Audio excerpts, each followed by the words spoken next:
할렐루야, 여호와를 찬양합니다. 오늘도 수요 예배로 각자의 처소에서 예배의 자리에 나오신 우리 성도님들을 주님의 이름으로 축복합니다. 오늘도 이 예배를 통해서 우리의 영육 간의 회복과 치유를 경험하는 시간이 되기를 소망합니다. 우리 이 시간 다 함께 찬송하시겠습니다. 찬송가 436장을 하나님께 드리겠습니다.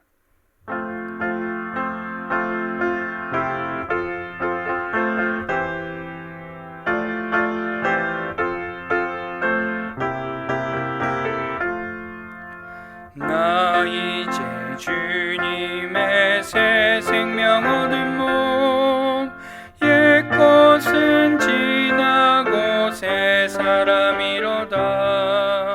그 생명 내 맘에 강같이 흐르고 그 사랑 내게서 해같이 빛난다. 영생을 누리며 주 안에 살리라. 오늘도 내일도 주 함께 살리라. 주 안에 감추인 새 생명 얻으니 이전에 줬던 것 이제는 값없다. 하늘의 은혜와 평화를 맛보니 찬송과 기도로 주 함께 살리라. 영생을 누리며 주 안에 살리라. 오늘도 내일도 주 함께 살리라. 산천도 조목도 새 것이 되었고 죄인도 원수도 친구로 변한다. 새 생명 얻은 자 영생을 누리니 주님을 모신 맘 새 하늘이로다. 영생을 누리며 주 안에 살리라. 오늘도 내일도 주 함께 살리라. 주 따라가는 길 험하고 멀어도 찬송을 부르며 뒤따라가리라. 나 주를 모시고 영원히 살리라. 날마다 섬기며 주 함께 살리라. 영생을 누리며 주 안에 살리라. 오늘도 내일도 주 함께 살리라. 아멘. 오늘 우리에게 주시는 하나님의 말씀은 구약성경 민수기 15장 1절로 10절의 말씀입니다. 구약성경 민수기 15장 1절로 10절의 말씀, 구약성경 219쪽입니다. 제가 봉독하도록 하겠습니다. 여호와께서 모세에게 말씀하여 이르시되 이스라엘 자손에게 말하여 그들에게 이르라. 너희는 내가 주어 살게 할 땅에 들어가서 여호와께 화제나 번제나 서원을 갚는 제사나 낙헌제나 정한 절기제에 소나 양을 여호와께 향기롭게 드릴 때에 그러한 헌물을 드리는 자는 고운 가루 10분의 1에 기름 4분의 1 흰을 섞어 여호와께 소제로 드릴 것이며, 번제나 다른 제사로 드리는 제물이 어린 양이면 전제로 포도주 4분의 1 흰을 준비할 것이요, 순양이면 소제로 고운 가루 10분의 2에 기름 3분의 1 흰을 섞어 준비하고, 전제로 포도주 3분의 1 흰을 드려 여호와 앞에 향기롭게 할 것이요, 번제로나 서원을 갚는 제사로나 화목제로 수송아지를 예비하여 여호와께 드릴 때에는 소제로 고운 가루 10분의 3 에바에 기름 반 흰을 섞어 그 수송아지와 함께 드리고, 전제로 포도주 반 흰을 드려 여호와 앞에 향기로운 화제를 삼을지니라. 아멘. 네, 반갑습니다. 한 주간도 잘 보내고 계시죠? 오늘 저는 제사 그 안에 담긴 은혜라는 제목으로 우리 성도님들과 함께 하나님의 은혜를 나누고자 하는데요. 오늘 본문을 보시면 오늘 본문에는 하나님께서 각종 제사에 대한 규례, 특별히 소제와 전제에 대한 규례를 이스라엘 백성들에게 말씀하고 계신 것을 볼 수 있습니다. 그것도 아주 세밀하고 또 자세하게 말씀하고 계신 본문이라고 할 수 있는데요. 사실 내용만 놓고 본다면요, 오늘 본문은 레위기에 좀 더 어울리는 말씀이라고 할 수 있을 것입니다. 그렇다면 우리 여러분들께 한번 질문을 한번 드려보죠. 오늘 본문을 제가 쭉 읽었는데 이 본문을 읽는 동안 여러분은 어떠한 생각을 하셨습니까? 이 본문을 읽고 나서 여러분은 어떠한 생각이 드셨나요? 아마 제가 지금 이 자리에 같이 계시지는 않지만 분명히 이러한 생각을 하셨을 것 같습니다. 도대체 무슨 소리지? 무슨 말이 이렇게 어려워? 라는 생각을 아마 하셨을 것 같습니다. 왜 그렇습니까? 제사에 대한 이야기이기 때문에 그렇죠. 제사에 대한 말씀들이 늘 그렇듯이 도통 무슨 소리인지 모르겠다라는 반응이 아마 우리 가운데서 첫 번째 드는 반응일 것입니다. 그러한 생각이 들 것입니다. 그런데 더 황당한 것이 있습니다. 만약 오늘 본문을요, 지금 우리가 15장을 읽었는데 13장 혹은 14장부터 이렇게 쭉 읽다 보면 이러한 생각도 들 것입니다. 갑자기 왜 이러한 말씀을 하실까? 뜬금없이 왜 이러한 말씀을 하시지? 라는 생각이 든다는 것입니다. 왜 그러한 생각이 들까요? 왜 그러한 생각이 들 수밖에 없는지 오늘 같이 한번 본문을 한번 보고자 합니다. 오늘 본문을 보시면 이러한 생각이 들 수밖에 합니다. 왜냐하면 13장 혹은 14장부터 읽으신 분들의 경우 이 15장의 내용은 전혀 다른 내용이 갑자기 등장하기 때문에 그렇죠. 오늘 이 13장, 14장의 내용을 먼저 좀 보시면요, 13장에는 어떠한 이야기가 나오죠? 우리가 잘 아는 이야기가 나오는데 모세가 12정탐꾼을 뽑아서 가나안 땅을 정탐하고 오도록 그렇게 지시를 합니다. 그리고 그 12정탐꾼들이 가나안 땅을 갔다 오게 되죠. 그리고 와서 하는 얘기가 10명의 정탐꾼들은 그 땅에 대해서 아주 악평을 합니다. 그 땅은 삼키는 땅이요, 거기 거하는 주민들은 거인들이고 그들에게 우리는 메뚜기와 같은 존재다라는 평을 하죠. 반면에 2명의 정탐꾼, 바로 여호수아와 갈렙은 아니다, 그 땅은 하나님께서 우리에게 주신 땅이니 우리가 정복하러 들어가자라고 이러한 평을 합니다. 그런데 이러한 내용들이 쭉 진행되는 것이 이 13장의 내용인데 14장에 들어서면 어떠한 일이 전개됩니까? 바로 이스라엘 백성들이 여호수아와 갈렙의 말을 듣기보다는 이 10명의 정탐꾼이 했던 평을 듣고 좌절하게 된다는 것입니다. 그들이 낙심하고 좌절하여 그들이 크게 소리내어 울었다라는 표현이 14장에 등장한다는 것이죠.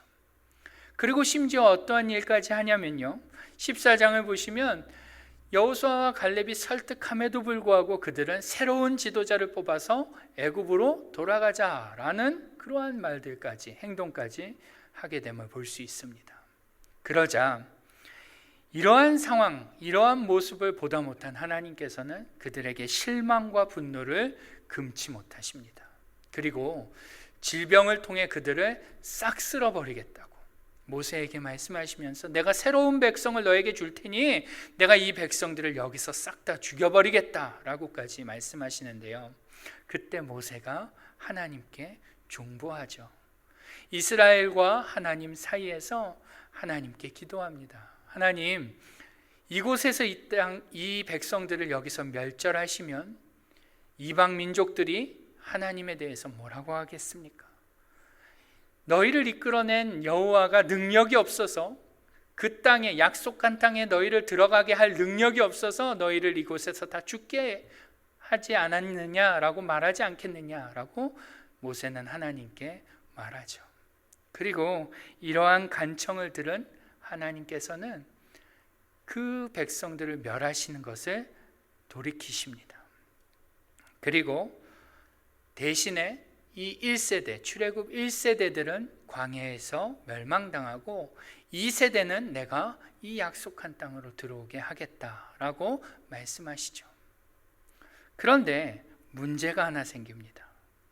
이 말씀을 들은 이스라엘 백성들이 뒤늦게 가나안 땅을 점령하겠다고, 그 전쟁에 나가겠다고 말한다는 것입니다. 그렇게 행동한다는 것이죠.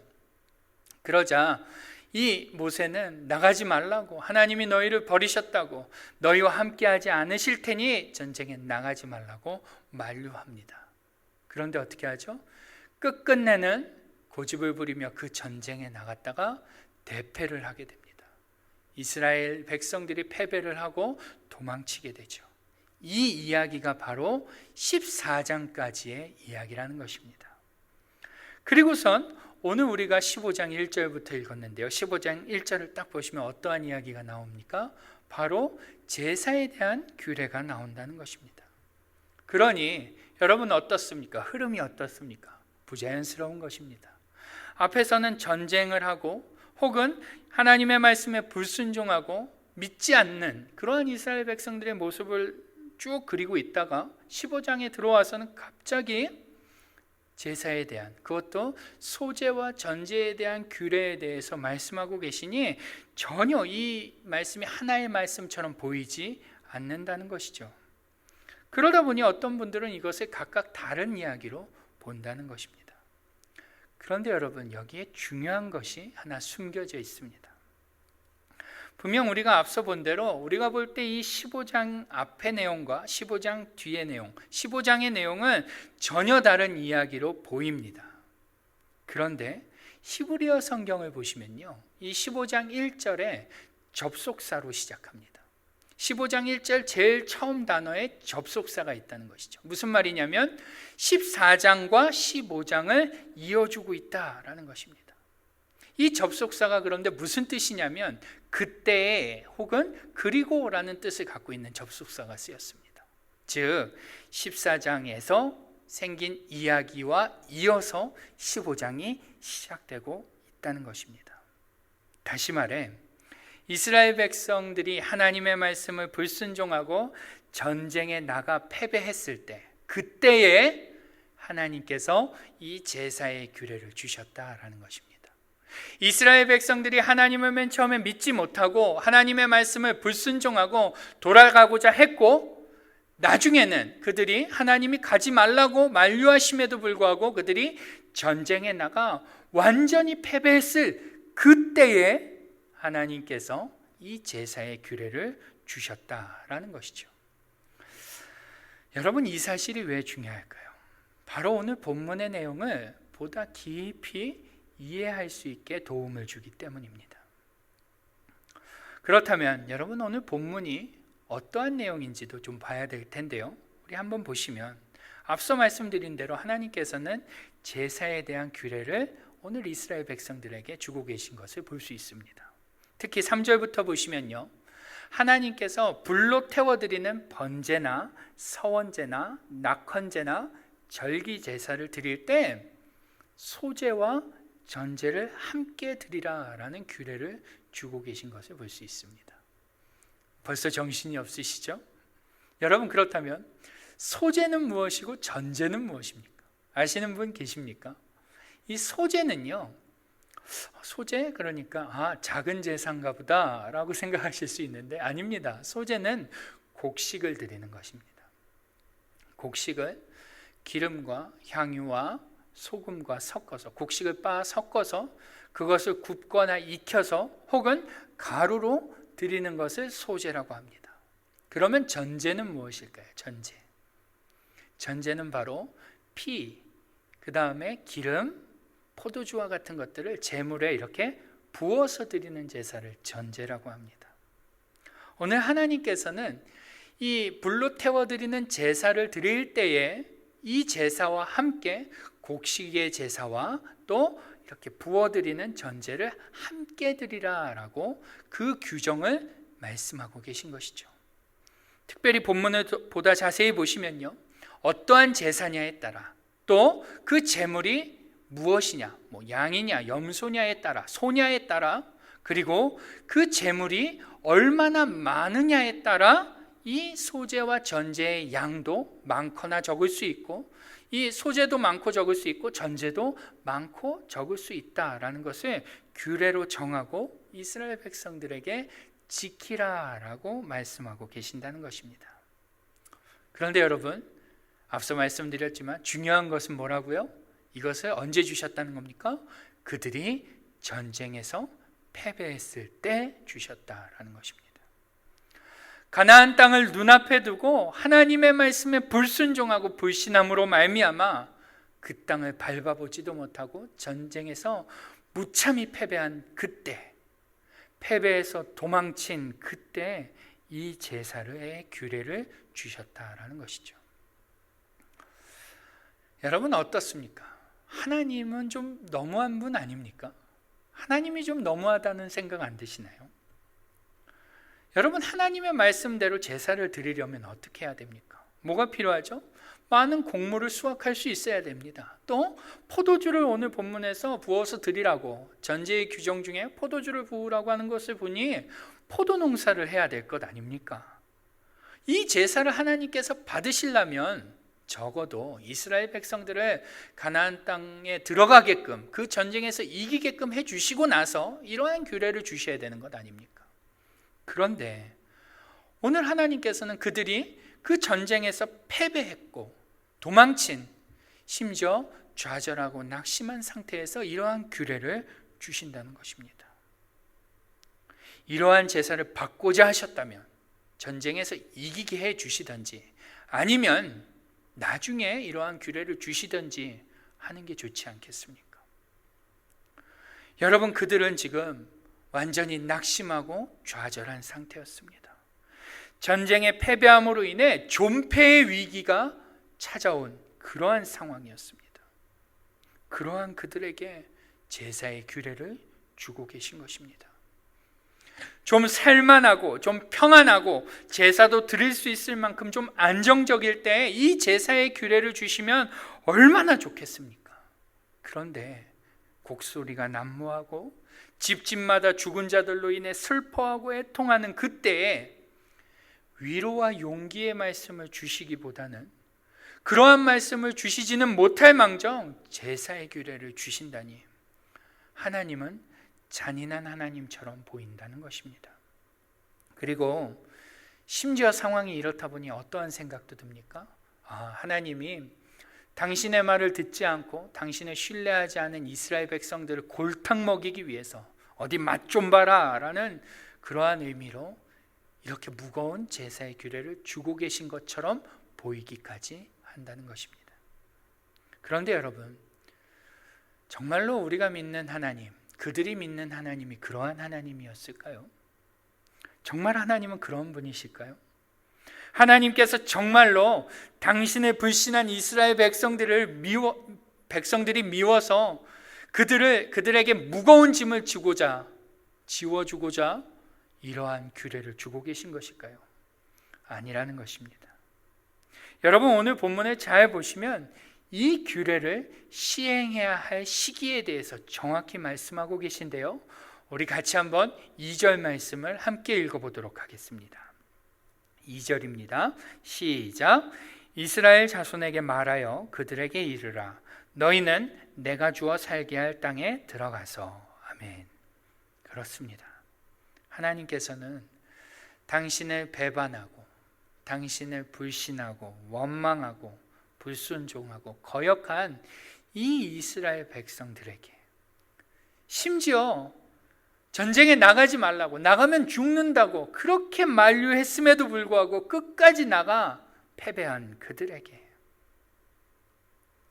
슬픔이 가득하고 통곡이 가득한 그들에게 얼핏 보면 말도 안 되는 규례들을 가득 주어서 가뜩이나 힘들어하는 그들을 더 힘들게 만들고자 하는 것처럼, 그들이 더 숨막히게 어렵게끔 그렇게 만들고자 하시는 것처럼, 하나님이 하시는 것처럼 보이지만, 정작 하나님은 이 이스라엘 백성들에게 내가 주어 살게 할 땅에 들어가서 라고 말씀하신다는 것입니다.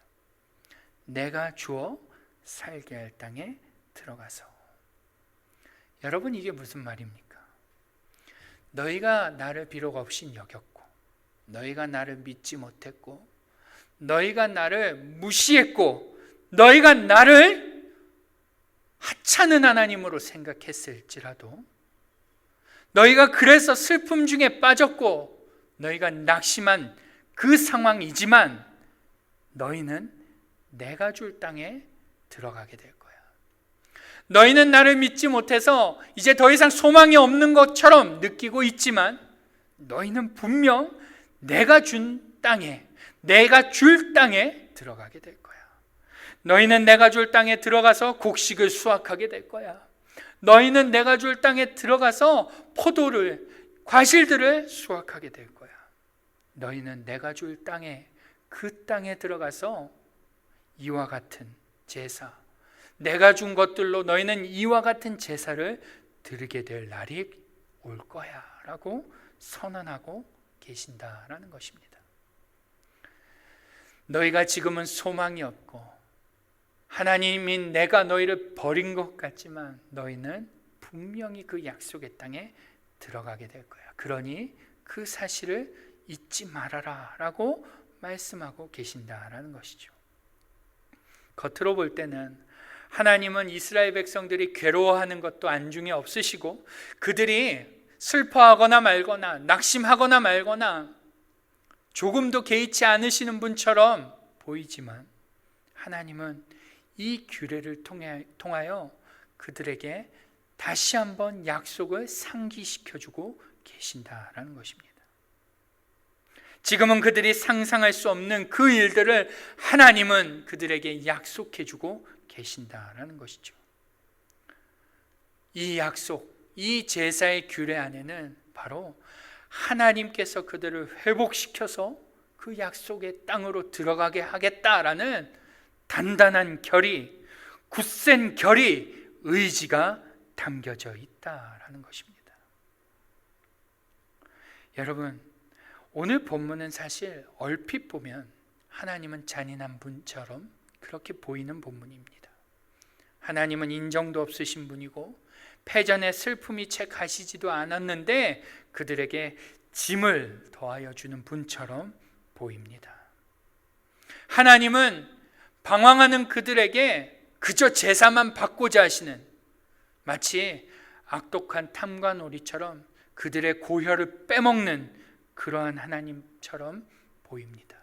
그러나 분명한 것은 하나님께서는 이스라엘 백성들을 누구보다 사랑하시고 그들의 아픔에 누구보다 동감하시며 그들이 슬퍼하고 힘들어하는 그 현장에 그들과 같이 계셨던 하나님이다라는 것입니다.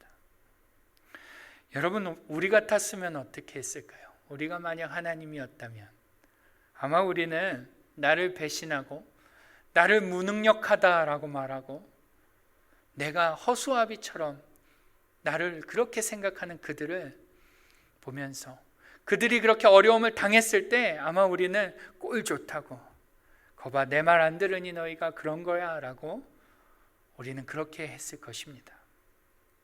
그런데 우리 하나님은 그러지 않으셨다라는 것입니다. 까다롭고 번거롭고 복잡해 보이는 이 제사의 규례를 주시면서 내가 너희를 회복하겠다고, 내가 너희를 회복시켜 약속의 땅에 들어가 이 제사를 드리게 하는 그 날을 오게 만들겠다라고 선언하신다는 것입니다. 여러분, 이와 같은 사실은 오늘날 우리에게도 그대로 적용되는 것입니다. 여러분, 오늘날 우리를 한번 돌아보십시오. 우리의 모습은 어떻습니까? 이 이스라엘 백성과 크게 다름이 없지 않습니까? 가나안 땅을 앞에 두고 하나님을 불신하고 원망하던, 돌아가자라고 말하던 그 이스라엘 백성들과 우리의 모습이 별반 다르지 않습니다. 우리 역시 하나님을 불신하고요, 우리 역시 하나님의 말씀에 잘 순종하지 않습니다. 아무리 강단에서 하나님의 말씀을 선포해도요, 선포하는 저부터 우리는 여간 하나님의 말씀을 듣기를 즐거워하지 않습니다. 여간 우리의 삶은 변화되지 않습니다. 우리의 마음도 움직이지 않습니다. 끝까지 우리는 어떻게 합니까? 우리의 입맛에 좋은 것, 마치 이스라엘 백성들이 새로운 지도자를 뽑아서 애굽으로 돌아가자고 하듯이 우리는 끝까지 우리 입맛에 좋은 것만 고집하며 그것을 추구하며 살아간다는 것입니다. 또 심지어 어쩌면요, 하나님이 경고하셨음에도 불구하고 우리는 범죄함으로 이미 낙심하고 좌절하고 세상 가운데서 패배한 모습으로 있을지도 모릅니다. 그러다 보니 더 이상 하나님의 백성으로, 하나님의 자녀로 살 의지마저 잃어버린, 전쟁에서 패배한 이스라엘 백성들과 같은 모습으로 있는지도 모릅니다. 오늘 우리는 솔직히 말하자면 갈렙과 여호수아가 하나님의 말씀을 붙들고 힘있게 그 전쟁에 나가자라고, 정복하러 들어가자라고 말하는 그러한 모습으로 살기보다는 이스라엘 백성들과 같이 패배하고 불신하고 불순종하는 모습으로 살 때가 더 많다는 것입니다. 그런데 여러분, 놀라운 것이 무엇입니까? 그 옛날 그러한 그들에게 하나님께서 이 제사의 규례를 주시며 회복을 향한 강한 의지를 보여주듯이 오늘 우리에게도 하나님께서는 회복을 향한 강한 의지를 보여주고 계신다는 것입니다. 우리는 하나님을 불신하고 불순종하고 패배하여 낙심하고 좌절하여 있지만 하나님께서는 이러한 우리를 향해 회복을 향한 강한 의지를 내비치고 계신다라는 것이죠. 회복의 의지를 보여주시고 우리를 회복시키시고자 노력하신다는 것입니다. 여러분, 그 하나님께서 우리를 회복시키고자 하시는 그 노력, 그 방편이 무엇입니까? 바로 오늘 우리가 드리는 예배라는 것입니다. 오늘 우리가 드리는 이 예배는 광야와 같은 세상 속에서 낙심하고 좌절한 우리들을 회복시키는 하나님의 치료의 방편인 것입니다. 우리를 하나님의 약속의 백성으로 그 땅에 들어가게 하는 회복의 방편이라는 것이죠. 하나님의 나라를 향한 그 여정에 있어서 지치지 않도록 하고 넘어지지 않도록 하고 혹 넘어졌어도 일으키는, 약속을 잊어버리지 않게 하는 하나님의 치료의 방편이라는 것입니다. 이 회복의 방편인 예배, 이 예배는 그러한 효과와 역할을 한다는 것입니다. 그런데 여러분, 우리는 어떻습니까? 이 예배를 어떻게 생각하죠? 하나님이 주신 짐으로 생각할 때가 많다는 것입니다. 하나님은 우리의 삶에 관심이 없으시고 하나님은 그저 당신께 예배 드리는 것에만 집중하시는 하나님으로 생각한다는 것이죠. 그러다 보니 뭐라고 하나님께 말합니까? 하나님, 우리는 바쁩니다. 하나님, 우리는 먹고 살기 위해 일하다 보면 예배 드릴 시간이 없습니다. 아니, 에너지가 없고 피곤합니다. 심지어 어떻게까지 얘기합니까? 하나님, 예배 좀 조금 줄여주십시오. 예배 좀 없었으면 좋겠습니다. 일부 예배 좀 없었으면 좋겠습니다. 아침 예배 좀 안 드렸으면 좋겠습니다. 하나님, 이제 예배의 규제가 완화돼서 점점 더 예배가 많아질 텐데 벌써부터 걱정입니다. 하나님, 예배 좀 줄여주십시오. 우리는 이러한 마음을 갖는다는 것이죠.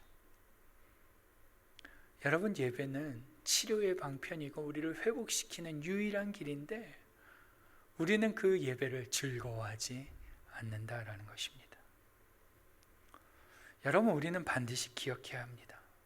예배가 없어지면 치료의 방편이 없어지고 회복의 가능성이 없어집니다. 믿으십니까? 여러분, 예배가 없다는 것, 예배가 줄어든다는 것, 예배가 우리의 삶 속에서 조금씩 소멸된다는 것은 우리가 나을 가능성이, 치료될 가능성이, 회복될 가능성이 점점 없어진다는 것입니다. 여러분, 우리는 어떠한 존재입니까? 우리는 아무것도 하지 않고 가만히 있어도 병들어 있는 존재입니다. 바울 사도는 로마서 1장에서 이러한 우리를 뭐라고 표현했냐면 하나님을 마음에 두기 싫어하는 존재라고 표현합니다. 예, 맞습니다. 우리는 누구나 가만히 내버려 두면 자연적으로 깨끗해지고 회복되는 존재가 아니라 하나님을 마음에 두기 싫어하는 존재이기 때문에 점점 병들 수밖에 없는 존재라는 것입니다. 여러분 생각해 보세요.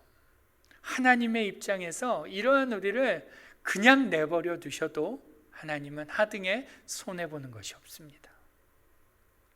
이러한 우리를 그냥 내버려 두고 멸망하게끔 내버려 두셔도 하나님은 손해보는 것이 없다는 것입니다. 그런데 하나님께서는 이러한 우리를 위해 은혜의 방편, 치료의 방편인 이 예배를 주시고 우리를 회복시키시고자, 우리를 낫게 하시고자, 우리를 그 약속의 땅으로 들어가게 하시고자 이 예배를 주셨다라는 것이죠. 그런데 여러분, 우리는 아쉽게도 이 예배를 짐으로 생각한다라는 것입니다. 여러분, 예배에 대한 개념을 바꿔야 하는 것입니다. 현재 우리는 정상이 아닙니다. 우리는 반드시 치료가 필요한 상태인 것이죠. 여러분, 중병에 걸린 사람, 치료가 시급한 사람들이 치료를 받지 않으면 어떻게 됩니까? 죽게 될 수밖에 없죠. 마찬가지로 우리는 영적 중병에 걸려 있는 그러한 사람들입니다. 그렇기 때문에 우리는 이 예배를 통해서 치료를 경험하고 회복을 경험해야 한다라는 것입니다. 그렇다면 여러분, 시간이 많이 갔지만 회복을 경험하는 예배, 치유를 경험하는 예배, 치료를 경험하는 예배가 되기 위해선 어떻게 해야 할까요? 우리의 예배가 그러한 예배가 되기 위해서는 어떻게 해야 할까요? 여러분, 예배에 대한 개념이 워낙에 방대합니다. 워낙에 넓다 보니 이것을 다 말하려면, 이것을 하나하나 정리하고 대답하려면 수많은 시간과 노력이 필요할 것입니다. 저는 그 가운데서 우리가 회복을 경험하는 예배가 되기 위해서는 한 가지, 그 많은 것 중에 한 가지를 전달해 드리고자 합니다. 그것이 뭘까요? 바로 사모함을 가지고 나오는 예배가 되어야 한다라는 것입니다. 우리가 회복을 경험하는 예배가 되기 위해서는 사모함을 가지고 나와야 한다라는 것이죠. 여러분, 베드로전서 2장 2절을 보시면 베드로 사도는 이러한 말씀을 합니다. 같이 한번 읽어볼까요? 시작. 갓난 아기들 같이 순전하고 신령한 젖을 사모하라. 이는 그로 말미암아 너희로 구원에 이르도록 자라게 하려 함이라. 아멘. 신령한 젖을 사모하라. 이는 그 사모함으로 말미암아 너희로 구원에 이르도록 자라게 하려 함이라. 여러분, 많은 자세가 필요합니다. 예배에 있어서는 많은 자세와 많은 노력과 많은 것들이 필요합니다. 그런데 그 중에서도 사모함이라는 자세가 오늘 우리에게 요구된다라는 것이죠. 회복을 경험하는 예배가 되기 위해서는 말입니다. 여러분, 어떤 분들은 제가 가만히 보면 예배에 나올 때 일하러 나오는 분들이 계십니다. 예배를 드리러 오신 분들 중에 어떤 분들은 일하기 바쁩니다. 예배를 통해서 내가 회복되고 치유되는 것에 집중하기보다는 그것에는 관심이 없고 그저 일하기 바쁩니다. 또 어떤 분들은요, 예배에 나올 때 아무 생각도 없이 나옵니다. 예배가 진행되고 있고 예배를 드리고 있음에도 회복에는 관심이 없습니다. 사모함 따위는 찾아보기 어렵습니다. 또 어떤 분들은 예배에 나오면서 그저 습관적으로 나오는 분들도 계십니다. 여러분, 이러한 자세로는 회복을 경험하지 못합니다. 회복을 경험하지 못하고 치유를 경험하지 못하게 되면 문제가 무엇입니까? 영이 죽는다는 것입니다. 여러분, 복음서에 나오는 많은 병자들이 예수님께 나올 때 어떻게 회복을 경험합니까? 대부분 사모함을 가졌기 때문에 회복을 경험합니다.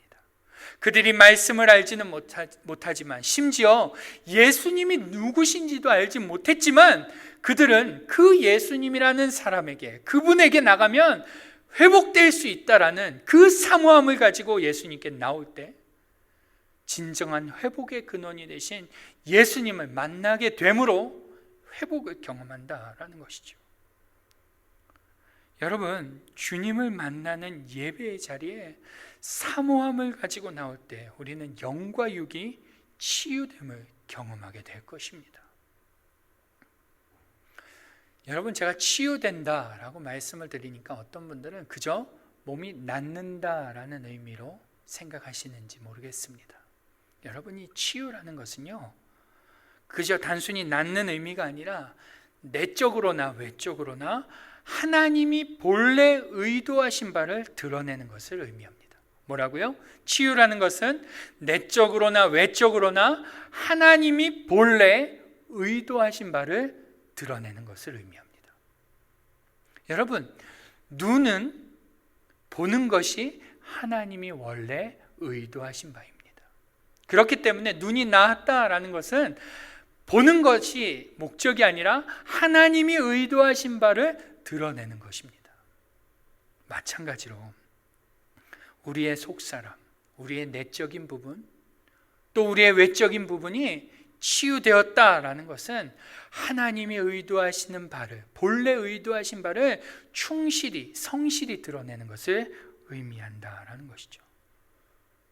그렇게 되기 위해서 무엇이 필요하다고요? 예배가 필요하다라는 것입니다. 예배를 통해서만이 하나님이 본래 의도하신 바를 우리가 드러낼 수 있게 된다라는 것입니다. 그러니 예배 하나만 잘 드려도 어떻게 됩니까? 교회가 교회다워지는 것입니다. 예배 하나만 사모함을 가지고 나오면, 그렇게 예배를 잘 드리면 교회가 교회다워지고요, 성도가 성도다워지는 것입니다. 하나님이 본래 의도하신 바가 그것이기 때문에 그렇죠. 여러분, 우리는 이 회복을 경험해야 하는 것입니다. 예배를 통해서 말이죠. 여러분, 오늘 우리가 드리는 예배를 한번 점검해 봐야 할 때입니다. 나는 과연 예배에 나오면서 어떠한 자세와 마음가짐으로 나오는지, 과연 이 예배를 우리는 짐으로 생각하고 있지는 않은지, 정말로 이 예배가 회복을 경험하는 하나님의 치유의 방편이라는 것을 믿고 이 예배에 사모함을 가지고 나오는지 한번 면밀히 돌아봐야 하는 것입니다. 여러분, 그 회복을 경험해야지만, 이 예배를 통해서 하나님 주시는 치유를 경험해야지만 우리는 비로소 하나님이 약속하신 그 땅에 갈 수 있는 것입니다. 여러분, 예수를 믿은 지 수십 년이 됐다 하더라도 이 회복을 경험하지 못한 자들은, 이 회복을 통해서 매일매일 우리가 치료되지 않고 치유되지 않는 자들, 하나님이 본래 의도하신 바를 드러내지 못하는 자는 하나님 나라에 갈 수 없게 될 것입니다. 사랑하는 성도 여러분, 하나님께서는 예배를 통하여, 이 예배라는 방편을 통하여 우리를 회복시키고자 하십니다. 여러분, 대통령을 만날 때 우리가 무작정 청와대로 가면 대통령을 만날 수 있을까요? 아닙니다. 절대로 만날 수 없을 것입니다. 대통령을 만나는 길은요, 대통령이 우리를 만나주는 것 말고는 길이 없듯이 높으신 하나님, 위대하신 하나님, 무한하신 하나님이 우리와 만나주시는 것, 우리가 하나님을 만날 수는 없습니다. 왜요? 우리는 낮고 천하고 우리는 유한하기 때문입니다. 그 무한하신, 높으신, 전능하신 그 하나님께서 친히 우리를 만나고자 길을 열어주신 것이 바로 예배입니다. 우리는 이 하나님의 초청에 응답해야 하는 것이죠. 여러분, 이 하나님의 초청인 당신이 만나주시겠다라고, 친히 너희를 만나주겠다라고 말씀하시며 찾아와 주시는 이 예배, 사모함을 가지고 나오시길 주님의 이름으로 축원합니다. 여러분, 그냥 나오지 마십시오. 아무 생각 없이 나오지 마십시오. 습관적으로 나오지 마십시오. 일하러 나오지 마십시오. 내 영혼이 회복되고 내 안과 내 밖이 회복되기를 갈망하는 마음으로, 사모하는 마음으로 나오십시오. 그럴 때 우리에게 그 축복이 전해질 줄 믿습니다. 오늘도 예배의 자리로 나오신 우리 사랑하는 성도님들, 또 앞으로 많은 예배를 드리실 우리 성도님들, 그 예배 한 번 한 번에 목숨을 걸고 사모함을 가지고 나오심으로 말미암아 진정한 회복을 경험하는 저와 여러분이 될 수 있기를 주님의 이름으로 축원합니다. 아멘. 기도하겠습니다.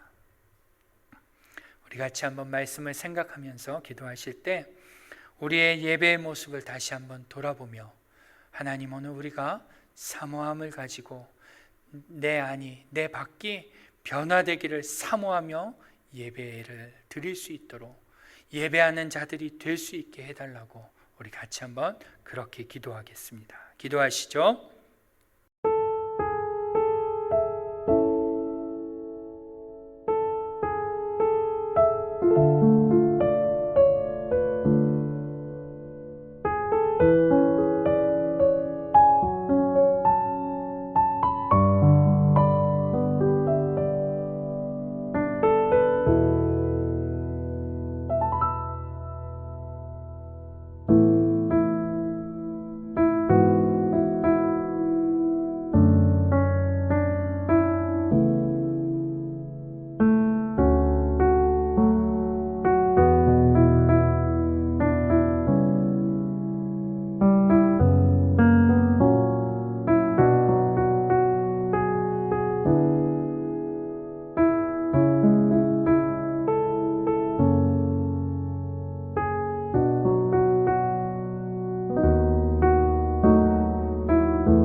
하나님 아버지, 은혜와 사랑을 감사드립니다.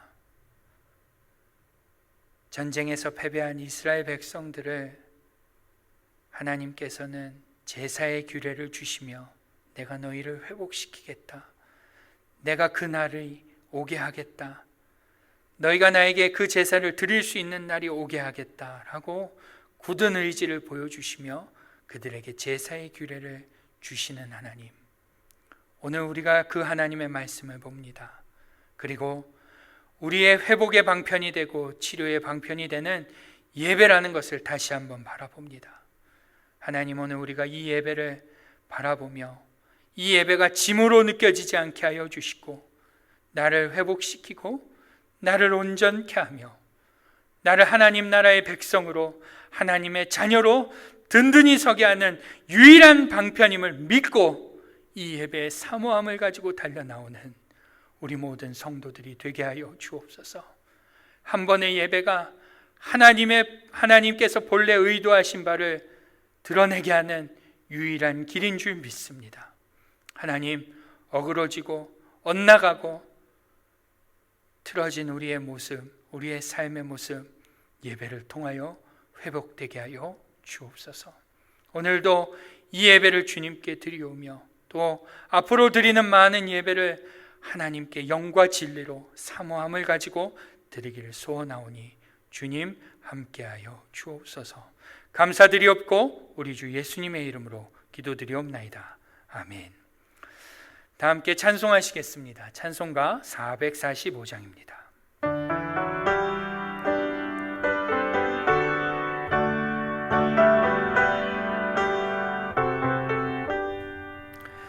대산을 넘어 험곡에 가도 빛 가운데로 걸어가면 주께서 항상 지키시기로 약속한 말씀 변치 않네. 하늘의 영광 하늘의 영광 나의 맘속에 차고도 넘쳐 할렐루야를 힘차게 불러 영원히 주를 찬양하리. 캄캄한 밤에 다닐지라도 주께서 나의 길 되시고 나에게 밝은 빛이 되시니 길 잃어버리 염려 없네. 하늘의 영광 하늘의 영광 나의 맘속에 차고도 넘쳐 할렐루야를 힘차게 불러 영원히 주를 찬양하리.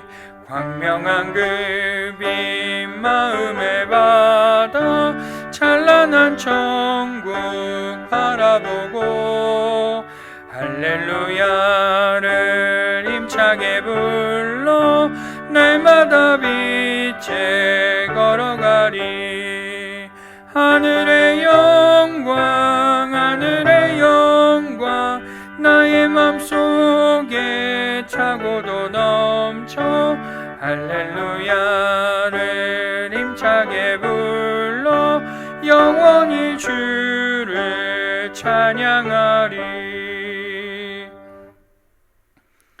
지금은 우리의 구주가 되시는 예수 그리스도의 은혜와 아버지 하나님의 크고 넓고 무한하신 사랑하심과 성령님의 감화 감동 내주교통 역사하심이 오늘도 한 번의 예배에 목숨을 걸며 사모함을 가지고 우리의 영과 육이 회복되기를 갈망하며 그 예배를 드리기로 결단하며 돌아가는 우리 사랑하는 연합교회 모든 성도님들의 머리 위에, 저들의 직장과 가정과 자녀들의 머리 위에 지금부터 영원토록 함께 계시기를 간절히 축원하옵나이다.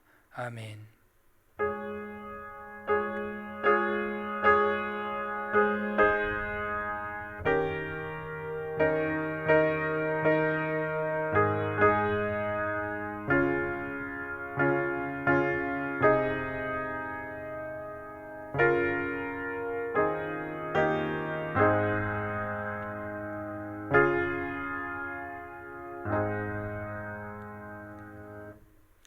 예배를 마쳤습니다. 삶의 예배에서도 승리하시고 늘 하나님과 동행하시는 우리 성도님들 되시기를 주님의 이름으로 축원합니다.